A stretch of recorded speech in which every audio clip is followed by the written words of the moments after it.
तो आज की इस वीडियो के अंदर हम ब्रेक डाउन करेंगे तेरा आस्था। मोहम्मद शमी का सूफ़ी कलाम ये काफ़ी ज़्यादा लोगों को पसंद है। हम कह सकते हैं कि अहले ज़र्फ़ लोगों को पसंद है, क्योंकि जो अहले ज़र्फ़ नहीं होते उनका ये होता है कि ये हराम है, और जब उस चीज़ की उनको ज़रूरत पड़ती है तो उनके लिए हराम हो जाता है। तो ये हम देखते आ रहे हैं, काफ़ी बचपन से हमने देखा है कि पहले इन लोगों ने प्रिंटिंग प्रेस को हराम बोला, उसके बाद लाउड स्पीकर को हराम बोला, फिर उन्होंने वीडियो कैमरे को हराम बोला। इस तरह करके पर जब ज़रूरत पड़ी तो हर चीज़ इनके लिए हलाल हो गई। तो अहले ज़र्फ़ उसको कहा जाता है जो चीज़ों को 10 एंगल से सोचता है। कोई भी चीज़ है उसके 10 एंगल्स होते हैं सोचने के लिए। अब जिनको समझ ही ना आता, जो एक ही एंगल से सोच रहे होते हैं, वो जस्ट उनका यही होता है कि राइट या फिर रॉन्ग। जो अहले ज़र्फ़ होता है ना, वो हर एंगल से सोचते हैं कि इसके क्या नताइज होंगे, इसके सरकमस्टांटिस का होंगे, सरकमस्टांटिस पता नहीं क्या, इसका हमारे इस्लाम में क्या हुक्म है, हर चीज़ का देखते हैं। इस्लाम में इसको मना तो नहीं ना किया हुआ, हर चीज़ डिटेल में वो देखते हैं। ठीक है, तो अहले ज़र्फ़ लोग उस कलाम को सुनते हैं। तो स्टार्ट करते हैं। तो बेसिकली मैंने देखा है ना कि काफ़ी लोग इस कलाम को जो सुन रहे होते हैं ना, उनको समझ नहीं आता। अब कुछ तो होते हैं मस्ती के लिए सुन रहे हैं, उनको मस्ती आ रही है, लिरिक्स में मज़ा आ रहा है, उनकी जो तस्कीन है वो मेरी म्यूज़िक है, फ्लूट म्यूज़िक है, सूफ़ीज़म का म्यूज़िक है, तो उनको बहुत मज़ा आ रहा होता है ना ये सुनने में। काफ़ी लोग इसलिए सुनते हैं, काफ़ी लोग इश्क हकीकी के लिए सुनते हैं, और काफ़ी लोग just a fan of Mohammed Shami की आवाज़, उसकी आवाज़ जो होती है काफ़ी अच्छी है, काफ़ी लोग इसके लिए सुनते हैं। तो आज की वीडियो के अंदर मैं एक ऐसा ब्रेक डाउन दूंगा ना तुम्हें इस चीज़ का, कि तुम लोगों को ना इस कलाम को सुनने में, जो भी तुम लोग सुनते हो ना, बहुत ज़्यादा मज़ा आएगा। Literally you starting playing repeat पे तुम लोग इसको सुनोगे और तुम्हें काफ़ी मज़ा आएगा, क्योंकि तुम्हें ना मतलब समझा रहे हो। अब इसका जो मतलब होता है ना, म्यूज़िक के साथ इंसान को इतना समझ नहीं आता, सर के ऊपर से चले जाए, पर जिनको समझ आ रहे होते हैं ना, वो काफ़ी ज़्यादा ही इसको इंजॉय करते हैं, काफ़ी ज़्यादा ही इनके अंदर और जो मोहब्बत होती है वो पैदा होती है। तो मैं लिरिक्स खोल लेता हूँ और मैं इसको ज़रा एक्सप्लेन करूँगा तुम्हें आज की वीडियो के अंदर। तो आई hope you like this kind of the videos. अगर तुम्हें इस टाइप की वीडियोस अच्छी लगी तो तुम ना जो का नाम का तुम्हें ब्रेक डाउन चाहिए होगा ना, तो मुझे बता। तो जो हमारा जो स्टार्ट होता है वो यहाँ से होता है। ये गूगल के ऊपर लिरिक्स खोल लिए तेरा आस्था तो ना मिल सका, तो हम इसको स्टार्ट करते हैं सर। तेरा आस्था तो ना मिल सका, तेरी राह गुजर की ज़मीं सही, तेरा आस्था। Really like this. तो इसके अंदर जो मतलब है ना, वो ये है कि तेरा आस्था तो ना मिल सका। आस्था हम ऐसी जगह को बोलते हैं जो जिससे मोहब्बत करते हो ना, उसके दरबार को कहते हैं आस्था। सही है, जिससे हम मोहब्बत करते हैं। कोई जिस तरह हम देखते हैं हमारे पीर साहब होते हैं, यहाँ पर कोई पीर साहब है, उनको जिनके दरबार को भी आस्था बोलते हैं। इस तरह अगर कोई भी तुम ले सकते, जिससे तुम मोहब्बत करते हो ना, उसका जो टेरिटरी है, उसका जो दरबार है, जहाँ पर जाते हो तुम उससे मिलने, तो उसको कहते हैं आस्था। तो वो कह रहा है तेरा आस्था तो ना मिल सका, तेरी राह गुजर की ज़मीं से ही। अब जो राह गुजर है ना इसके अंदर, वो है राह गुजर कहते हैं सफ़र करने को ना, रह गुजर। अभी यहाँ पर रहा, फिर चला, फिर रुका, फिर गुजर गया, फिर रुका, फिर चल गया, तो उसने कहा तेरी राह गुजर की ज़मीं से ही। अब ये जो बात कर रहे हैं ना, एक्चुअली ये बात कर रहे हैं अपने रब से, कि तेरा आस्था तो ना मिल सका। इस दुनिया के अंदर तेरा आस्था मैं कहाँ ढूंढूँ, तेरा दरबार में कहाँ ढूंढूँ, नहीं है ना। तेरा आस्था तो ना मिल सका, तेरी राह गुजर की ज़मीं से ही। ये ज़मीं है जो इसके ऊपर मैं सफ़र कर रहा हूँ, मैं आगे चल रहा हूँ, यही सही। इसके आगे जो लिरिक्स है ना, वो काफ़ी वैल्यू ऐड करेंगे। हमें सजदा करने से काम है, हमें सजदा करने से काम है, जो वहाँ नहीं तो यहीं सही, तेरा आस्था, तेरा आस्था। तो ये देखो ना तुम, लिरिक्स कितने प्यारे हैं। तेरा आस्था तो ना मिल सका, तेरी राह गुजर की ज़मीं सही, हमें सजदा करने से काम है, जो वहाँ नहीं तो यहीं सही। तो उसके अंदर तुम्हें समझ आए होंगे लिरिक्स सब ये। तेरा आस्था या अल्लाह, तेरा आस्था तो मिल ही नहीं रहा, पर हमें जो तेरी राह गुजर की ज़मीन है ना, तेरी ज़मीन के ऊपर जो है, यही करूँगा सजदे, यही सही। ठीक, हमें सजदा करने से काम है, हमें तो बस सजदे करने तुझे, जो तेरे दरबार तेरे आस्थाने में नहीं, वो यहीं सही, तेरी ज़मीन के ऊपर ही सही। तो इसके आगे के जो लिरिक्स हैं ना, वो तुम्हें काफ़ी ज़्यादा तुम्हें खोल के रख देंगे। यानी कि तुम्हारी एक लोग। मेरी जिंदगी तो फिराक है, वो अज़ल से दिल में मकी सही। मेरी जिंदगी तो फिराक है, वो असल से दिल में मकी सही। वो निगाह शौक से दूर है, वो निगाह शौक से दूर है, रखे जहाँ से लाख करी सही। तो इसमें जो एक्सप्लेन करा है ना, मेरी जो ज़िंदगी है ना वो फिराक है।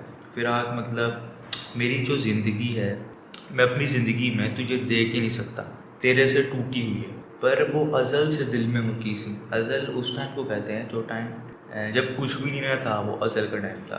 अब अगर तुम इसको सब के अंदर लेके जाना चाहो तो अभी जो हम कर रहे हैं, मुझे नहीं पता कि आगे जाकर मैं क्या करने वाला हूँ। तो ये मेरा एक अज़ल का पीरियड है, या फिर एक ऐसा साइलेंट पीरियड जब तुम लोग किसी चीज़ की प्लानिंग कर रहे हो, तो उसको भी हम अज़ल कह सकते हैं। तो इधर जो अज़ल का मीनिंग है, जब दुनिया आखिरत, दुनिया चाँद सितारे स्पेस क्या शायद कुछ भी नहीं ना था, वो जब से दिल में मुकी।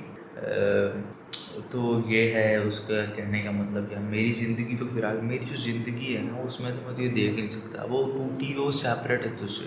मेरी ज़िंदगी सेपरेट है तुझे देखने से, क्योंकि आगे जो लिरिक्स है ना नेक्स्ट, वो निकाह है शौक से दूर है, वो निकाह है शौक से दूर है। कि मैं अपनी ज़िंदगी के अंदर, अपनी ज़िंदगी, अपनी हयात के अंदर तुझे देख ही नहीं सकता, पर वो अज़ल से दिल में मकी है मेरे। वो जब से मैं पैदा हुआ वो मेरे दिल में मौजूद है। इसका एक हम ये मीनिंग भी ले सकते हैं, राइट। इसके अंदर मल्टीपल मीनिंग्स है। जब से मैं सोच रहा हूँ कुछ भी, जब भी मेरे दिल में मकीन है, मैं कोई स्टेप लेने जा रहा हूँ, वो मेरे दिल में मकीन है। मैं कुछ भी करने जा रहा हूँ, मेरा तवक्कल अल्लाह के ऊपर है। हम इसको इस कंसेप्ट में भी ले सकते हैं, राइट। तो जो नेक्स्ट है वो ये है कि वो निगाह शौक से दूर है, वो निगाह शौक से दूर है, रख जहाँ से लाख करी सही। तो इसके अंदर जो सिंपल लिरिक्स हैं, मेरी ज़िंदगी तो फिराक है, मेरी ज़िंदगी तुझसे टूटी हुई है, मैं अपनी ज़िंदगी में तो ये देख नहीं सकता, क्योंकि नीचे एक्सप्लेन कर दिया। वो निगाह शौक से दूर है, वो हमें हमारी ज़िंदगियों के अंदर हमारी नज़रों से नज़र आ ही नहीं सकता। और रगे जहाँ से लाख करी सही, रगे जहाँ हम कहते हैं शाहरुख को, उससे लाख गुना करीब है वो हमारे। तो थिंक अबाउट के किस तरह उसने लफ्ज़ों के अंदर अपने इतनी बड़ी बड़ी एक्सप्लेनेशन पिरोई भी है। अब इसके अंदर अगर हम जाएंगे ना, तो हम काफ़ी ज़्यादा अच्छा एक्सप्लेन इसको कर सकते हैं। अगर मैं उसको ऊपर एक एक सेंटेंस के ऊपर मैं इसके डिफरेंट मतलब निकाल के तुम्हारे सामने रखूँगा, यू रियली एंजॉय। बट अभी के लिए एक छोटी सी तुम्हारे लिए काफ़ी है। वो निगाह शौक से दूर है, मेरी नज़रों उसको देख ही नहीं सकती, रग जहाँ से लाख करी सही तेरा आस्था। रगे जान, तुम्हारी जो जान, तुम्हारी रग जो है जिससे तुम्हारी जान है, शारक उससे भी तुम्हारे बहुत करीब है। तो ये हदीसों से मिलता जुलता है ना, हदीसों में हर चीज़ है। ये बेसिकली ये सूफ़ी जो कलाम बनाया इन्होंने, तो ये हर वो चीज़ जो प्रूवन है, राइट। हदीसों के अंदर हर चीज़ है, बस उसको पिरो दिया, अपने इशारा बना दिया। और शायरी करना इस्लाम में मना नहीं है। शायरी करना, शायरी बनाना, शायरी कहते ही उस चीज़ को जिसके अंदर तुम बहुत बड़ी चीज़ को पिरो दो, सही है। और हमारे मोहम्मद सल्लल्लाहु अलैहि वसल्लम की इशारा सुना करते थे साहबों से। तो इस्लाम में इसका कोई मना नहीं है। अगर तुम लोग कहते हो कि ये मना है, ये गलत चीज़ें हैं, तो अपना ज़र्फ़ भरा करो या फिर रिसर्च वगैरह करो, क्योंकि अहले ज़र्फ़ का काम है ये। तो इसका जो नेक्स्ट लिरिक्स है, कभी ये हकीकत मुंतज़र नज़र आ लिबास मजाज, या ये लिरिक्स मुझे कभी ये हकीकत मुंतज़र नज़र आ लिबास मजाज़म के हज़ारों सजदे तड़प रहे हैं मेरी जबीने न्याज़ में। अरे ना कहीं जमा में अमा मिली, जो अमा मिली तो कहाँ मिली, मेरे जुर्म खाना ख़राब को तेरी उफ़ पे बंदा नवाज में। तो यहाँ पर थोड़े से लिरिक्स हैं ना, मुश्किल आए हैं, तो मैं तुम्हें इसका भी ब्रेक डाउन देता हूँ, ठीक है। कभी ये हकीकत मुंतज़र, जो हकीकत है ना वो मुंतज़र है, यानी कि मैं तुझे देखने के लिए अपनी बहुत बेताब हूँ, इंतज़ार कर रहा हूँ। इंतज़ार कहते हैं इंतज़ार करने को, तो मैं जो हूँ बहुत ज़्यादा इंतज़ार कर रहा हूँ तेरा दीदार करने के लिए। तो कह रहे नज़र आ लिबास मजाज में, मजाज एक ऐसी इल्यूजन होता है, तजल्ली होती है, इसको हम मजाज कहते हैं। इसकी क्लोथिंग्स भी काफ़ी चल रही हैं आजकल, तो परेशान ना हो जाए ना, तो मैं एक्सप्लेन करूँ। मजाज हम कहते हैं कोई इल्यूजन हो गया, या फिर मैं तुम्हें बता सकता हूँ कि ना, मैं तुम्हें एक सिंपल सी एक्सप्लेनेशन देखूँ कि ना अल्लाह ने ना अपना दिखाया कि मैंने तुझे किस तरह से बचाया। एक बंदा जा रहा है, सही है, बाइक पे जा रहा है बहुत स्पीड में, उसके आगे बहुत अचानक से कोई गाड़ी आ गई, सही है। अब वो उसको पता है कि मैं ऐसे पॉइंट के ऊपर हूँ कि मैं ब्रेक भी मार लूँ, मैं कुछ भी कर लूँ, मैं बच नहीं सकता, राइट।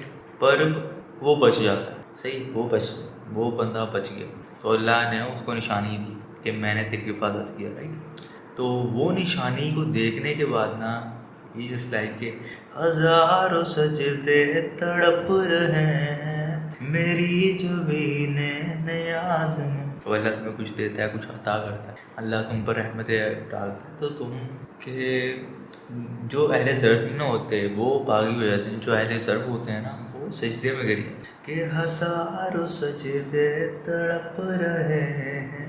तो एक इसका ये मतलब भी है, और एक इसका ये मतलब भी है कि हमें अपनी तजल्ली दिखा, हमें दीदार करवा, ना कि हज़ारों सजदे तड़प रहे हैं तेरे जबीने नियाज़ में। तो इसके अंदर दो मतलब हम निकाल सकते हैं। और जब ऊपर वाले लिरिक्स को देखते हैं तो वो कह रहा है मेरी ज़िंदगी तो फिराक, उसने ये बोला, तो मरने के बाद ही दीदार होगा हमारे रब का हमें। तो उसके नीचे भी इसने सही से एक्सप्लेन किया है, इसको भी हम उसको भी ज़रा सही से जाएंगे, पढ़ेंगे। तो ये कह रहा है मुझे अपनी निशानियाँ दिखा, और मैं बहुत इंतज़ार में हूँ तुझे दीदार करने के लिए, पर तू मुझे मजाज दिखा, तू मुझे लबास मजाज, यानी कि लिबास कहते हैं पहनना, राइट। तो इसको तुम वो ना समझना, वो वाला लिबास ना बोलना, ये एक टर्म है। इल्यूजन्स दिखाओ हमें, तजल्लियाँ दिखाओ हमें, इल्यूजन्स नहीं, इल्यूजन्स तो है एक दूसरी टर्म है, मैजिक के लिए यूज़ होती है। हमें अपनी तजल्ली दिखा, हमें प्रूफ दिखा अपना, जिस तरह कि हम देखते हैं पौधा उग रहा है, पौधा उगता है, पत्ते निकल रहे हैं, हमें अपनी निशानियाँ दिखा खोल खोल के, एक ज़र्रा, हर चीज़ में कुदरत ज़ाहिर है, सही है। तो ये हम इसको इन मायनों के अंदर रख सकते हैं। इल्यूजन जो है वो एक्चुअली मैजिक के लिए यूज़ किया जाता है। तो जो नेक्स्ट अशार हैं वो ये हैं, ना कहीं जहाँ मैं अमा मिली, जो अमा मिली तो कहाँ मिली, मेरे जुर्म खाना ख़राब को तेरे उफ़्क़ बंदा नवाज में। बेसिकली वो ना एक्सप्लेन करता है पहले कि मुझे जहाँ में अमा मिली नहीं, मुझे जहाँ पूरे जहाँ के अंदर ना मुझे सुकून नहीं मिला, मुझे चैन नहीं मिला, मैं खौफ में रहा, सही है। और जो अमा मिली तो कहाँ मिली, मेरे जुर्म खाना खराब, मुझे जहाँ पर अमान मिली, मुझे जहाँ पर सुकून मिला, मैं इतना गुनहगार, इतना खताकार बंदा, मेरे जुर्म खाना ख़राब को, मेरे वजूद को, अपने वजूद को बता रहा है कि मैं कितने जुर्म किए, मैंने कितना खाना ख़राब, मैं आपको एक्सप्लेन कर रहा है। तेरे उफ़्क़ बंदा नवाज में, वो बंदे जो तेरी राह पे चल के आएगा, तो वहाँ पर उसको अमा मिली। अब हम कह सकते हैं कि मोहम्मद सल्लल्लाहु अलैहि वसल्लम हम हमारे नबी हैं, हम जब उनके बारे में पढ़ते हैं आँखों से आंसू आ जाते हैं, सुकून अलग, दिल बतमन हो जाता है। हम कह सकते हैं कि सहाबा, हम कह सकते हैं कि मौला अली, हम कह सकते हैं कि वो बुज़ुर्ग जो अल्लाह के रास्ते में चल के आए। तो ये काफ़ी अच्छी चीज़ है। तो इसको समझना, इस लिरिक्स को समझना, काफ़ी डीप जाओगे ना तुम्हें समझ आएगा। अब तुम ऐसे तुमने प्ले किया होगा ना, तुम गाड़ी में बैठे हुए प्ले किया, तो तुम्हें ये चीज़ समझ नहीं आएगी, तुम्हें ना समझना पड़ेगा इसको एक्चुअल में है क्या, बोल क्या रहा है। तुम इसको एक बार दोबारा सुनो। ना कहीं जहाँ मैं अमा मिली, जो अमा मिली तो कहाँ मिली, मेरे जुर्म खाना ख़राब को तेरे उफ़्क़ बंदा नवाज में। जो अल्लाह के नवाजे हुए बंदे हैं ना, उन्हीं के बाद इसको अमा मिली। दिस इज़ द सिंपल जी। तो देखो तुम कितना डीप है लिरिक्स और एक्सप्लेनेशन। तो जो नेक्स्ट लिरिक्स है, अरे मुझे बैठने की जगह मिले, मुझे बैठने की जगह मिले, मेरी आरज़ू का भरम रहे, तेरी अंजुमन में अगर नहीं, तेरी अंजुमन में अगर नहीं, तेरी अंजुमन के करी सही। तो इसको भी ना मैं तुम्हें ना इसके ना वर्ड टू वर्ड मीनिंग्स देता हूँ फर्स्ट ना, क्योंकि ऐसे मीनिंग्स देना चाहता हूँ मैं तुम लोग कि तुम लोग जब सुनो ना इसको, या फिर तुम्हें ना इजीली समझ आ जाए। अगर मैं चाहूँ तो मैं इनके ना जो एक्चुअल में मीनिंग है उर्दू के अंदर, हार्ड उर्दू के अंदर, वो भी मैं तुम लोगों को बता सकता हूँ, बट मैं ऐसा मीनिंग बताना चाह रहा हूँ जो एक आम बंदा एक समझ पाए, राइट। तो अगर मुझे बैठने की जगह मिली तो ऊपर वाले लिरिक्स के साथ ना मैल खाता है, मैल मतलब जुड़ता हुआ आ रहा, सही है, जिसमें ना कहीं जहाँ मैं अमा मिली, जो अमा मिली तो कहाँ मिली, मेरे जुर्म खाना खराब को तेरे उफ़ पे बंदा नवाज में, अरे मुझे बैठने की जगह मिले, मुझे बैठने की जगह मिले, मेरी आरज़ू का भरम रहे तेरी अंजुमन में अगर नहीं, तेरी अंजुमन के करीं सही।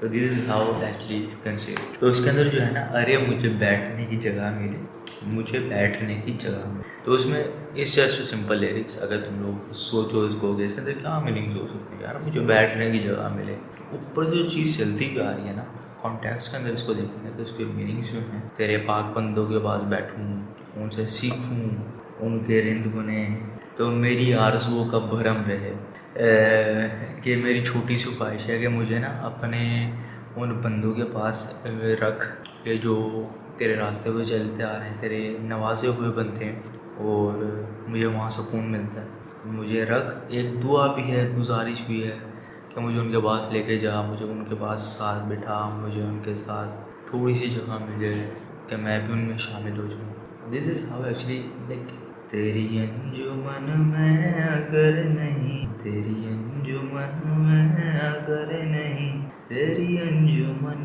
के करीं सही।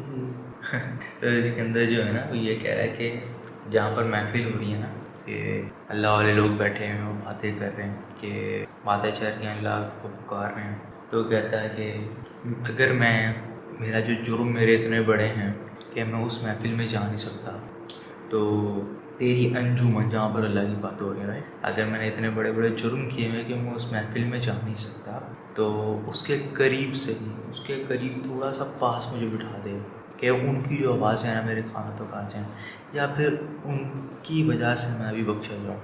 तो ये तुम लोगों को ना बहुत ज़्यादा पॉइंट आउट कर देता हूँ मैं, एक शेयर के ऊपर काफ़ी टाइम लगा रहा हूँ, बट अंडरस्टैंड दिस। एक हदीस भी है जिसके अंदर कहा गया है कि ना, ऐसे लोग जो सिर्फ महफिल का हिस्सा होते हैं ना, जहाँ पर अल्लाह रसूल की बात हो रही होती है, वो लोग भी बख्शे जाते हैं।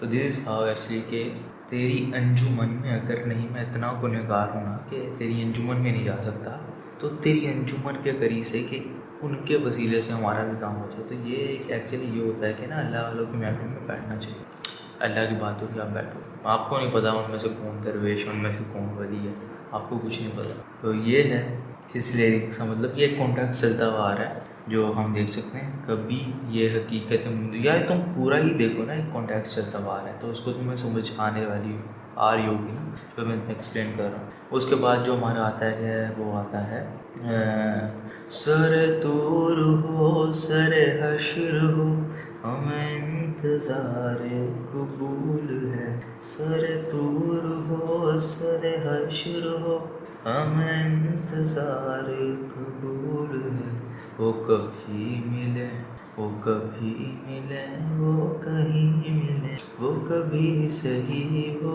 कहीं सही, तेरा आस्था तेरा। ये लिरिक्स काफ़ी डीप हैं, मैं सुन रहा था। इसके ना रेफरेंसेस दिए गए। अल्लाह कहता है कि ना, हशर के दिन जो जन्नत में जाएंगे ना, उससे मैं मुलाकात करूँगा, मैं अपना दीदार कराऊँगा, सही है। और ये सेकंड चीज़ है वो ये है कि सर तूर, जो फर्स्ट चीज़ है वो है सर तूर, राइट। सर तूर वो पहाड़ है जहाँ पर हज़रत मूसा अलैहिस्सलाम अल्लाह की तजल्ली हुई थी। उन्होंने देखा सही से या नहीं देखा, इसके बारे में तो हम बात नहीं करेंगे, बट ये है कि तजल्ली हुई थी जहाँ पर अल्लाह ने अपनी तजल्ली ज़ाहिर की थी। सर तूर वो पहाड़ है, सही। अब वो कह रहे सर तूर हो या सर महशर, सर हशर, महशर हशर, सही है। हमें इंतज़ार कबूल है। सर तूर तो आ नहीं सकता ना अब, सही है, सर तूर हो गया, अब सर हशर आएगा, सही है। हमें इंतज़ार कबूल है, सही है, हम हशर तक के लिए इंतज़ार करने के लिए कबूल है। अब इंतज़ार कितना है हमें तो नहीं ना पता, इंतज़ार कितना है, कब आएगी क़यामत, कब आएगा हशर, हमें कुछ भी नहीं पता, बस हमें इतना पता है कि आएगा ये। अब वो इसी को यहाँ पर कन्वे कर, सर तूर हो सर हशर हो, हमें इंतज़ार कबूल है, वो कहीं मिले, वो कभी मिले, वो कहीं मिले, वो कभी मिले, वो कहीं कभी सही, वो कहीं सही। तो इसको समझो, वो कभी मिले, वो कहीं मिले, सही। वो जहाँ मर्जी मिले वो उनकी मर्जी, वो कब मिले वो उनकी मर्जी, वो जब मिले उनकी मर्जी, वो कहीं मिले उनकी मर्जी। यानी कि हमें तो कुछ नहीं ना पता इसके बारे में। हमने हर चीज़ अपने रब को दे दी। अल्लाह को पता है कि उसने हमें किस तरह से दीदार करवाना, अपना हशर पे करवाएगा, कब करवाएगा, किस जगह के ऊपर करवाएगा, हमें कुछ नहीं पता। जो इसके अंदर उसने कहीं और कभी के अंदर इतने लफ्ज़ फिर होती है, वो कभी मिले, वो कभी मिले, वो कहीं मिले, वो कहीं सही, वो कहीं सही तेरा आस्था। बेसिकली इसने कहा वो जब भी मिलना चाहता है मिल, पर हमें जो तेरे दीदार है ना, वो उसके इंतज़ार में हम मुंतज़िर हैं तेरे दीदार करने। अब जो आगे के लिरिक्स हैं ना, वो भी काफ़ी अच्छे हैं, तो उनको ज़रा डीप समझो, क्योंकि काफ़ी ज़्यादा लिरिक्स हैं, बहुत टाइम लग जाएगा। तो आज की वीडियो को ना मैं नेक्स्ट लिरिक्स का करके ना बंद कर दूँगा। तो नेक्स्ट वीडियो जो होगी ना, वो तुम लोग मुझे बताना कि तुम लोग अच्छी लग रही है कि नहीं, फिर मैं नेक्स्ट वसलो फिराक यार का किस्सा अजीब है, जितना मैं उससे दूर वो उतना करीब है, देता है सब, देता तो है सदा वो मुझे साश जहाँ से, अब मैं न सुन सकूं कि मेरा नसीब है, लिखा है लिखा है किताब मोहब्बत के, लिखा है ये किताब मोहब्बत के बाब में, मोहब्बत मुश्किल उसी कदर है जो जितना हबीब है। तो इसका कसरत में भी इबादत का तमाशा नज़र आया, हर चीज़ में अक्सर के साबा नज़र आया, तू कब किसी तालिब को ज़रा पा नज़र आया, देखा तुझे उतना जिसे उतना नज़र आया, तू रूबरू होकर निगाहों से छुपा है, तू हो के भी आया बस ये पर्दा। यार ये वो वाले लिरिक्स हैं कि काफ़ी टाइम लगेगा, क्योंकि इसके अंदर इतनी ज़्यादा उसने लव्स, इतनी ज़्यादा ट्रांसलेशंस पिरोई है ना। वसलो फिराक यार का किस्सा अजीब है। मैं तुम्हें एक लाइन को बताऊँ, वसल कहते हैं मिलने को, फिराक कहते हैं दूरी को, सेपरेशन को, तोड़ने को। सी वसलो फिराक, फिराक को हम जुदाई भी कह सकते हैं, राइट। वसलो फिराक, मिलने और जुदा में यार का किस्सा अजीब है। अब यार जो है तुम लोगों को पता है वो यार इसमें इसलिए कह रहा है, जितना मैं उससे दूर वो इतना करीब है। मैं एक जगह मेरी जुदाई चल रही है कि मैं अपनी ज़िंदगी के अंदर उससे मिल नहीं सकता, उसको देख नहीं सकता, मैं उससे इतना दूर, और वो मेरी शार से भी ज़्यादा करीब है। थिंक वसलो फिराक यार का किस्सा अजीब है, जितना मैं उससे दूर वो उतना करीब है, कि मैं उससे इतना दूर हूँ। और इसके अंदर हम जो अलग मीनिंग्स ले सकते हैं ना, वो ये है कि मैं जो हूँ उससे बहुत दूर हूँ, मैं दीन के ऊपर चल रही ना, मैं अलग से कर ही नहीं करता, मैं जुर्म खाना खराब, मैं बुरा बंदा सही।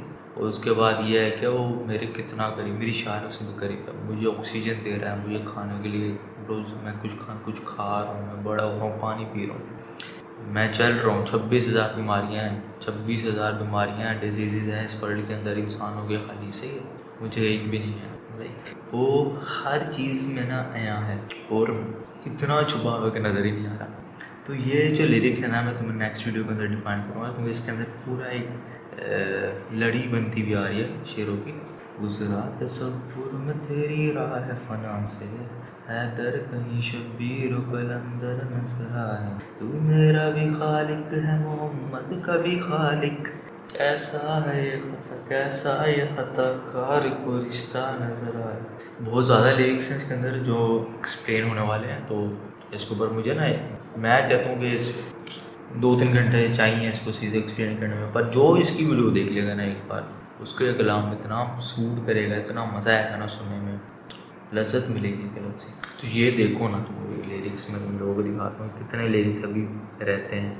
और लिरिक्स है, ये जो शेर है ना, ये हैं भी सब बड़े बड़े, मैंने गूगल के ऊपर ही खोले हैं, बट ये है चीज़ कि वसलो फिराक से हम नेक्स्ट वीडियो में स्टार्ट करेंगे। वसल कहते हैं मिलने को, और फिराक जो होता है ना, वो होता है जुदाई। वसलो फिराक यार का किस्सा अजीब है, जितना मैं उससे दूर हो उतना करीब है, देता है सो सब, देता तो है सदा वो मुझे साश जान से, अब मैं ना सुन सकूँ तो ये मेरा नसीब है। तो this is it for now, I hope you like it. और पहले ज़रूर बनना स्टार्ट कर दो। कब तक हर चीज़ को हराम करोगे। तो आई होप कि जो भी हमने 6-7 अशार किए हैं, आधा घंटा इनको लग चुका है, एंड यू एंजॉयड इट। तुम्हें लोगों को मतलब समझ आया कि सूफ़ी कलाम जो होता है ना, वो एक्चुअली इतना बुरा होता नहीं जो हम समझते हैं। तो this is it for now. मिलते हैं नेक्स्ट वीडियो में। मुझे कमेंट्स करके बताओ कि तुम लोगों को ऐसी वीडियोस अच्छी लग रही है कि नहीं। अगर लग रही है ना, तो मैं इसका सारा जितना भी कलाम है उस सबका ब्रेकडाउन बनाऊँगा, तो तुम्हारे लिए भी काफ़ी अच्छा होगा, सुनने में तुम्हें काफ़ी मज़ा आएगा। और ये है कि तुम्हें मतलब पता होगा एक्चुअली ना, क्योंकि इसके अंदर डीप मीनिंग्स होते हैं। तो sign off for now. I hope you like it. Subscribe, consider subscribing, like, share. Bye bye.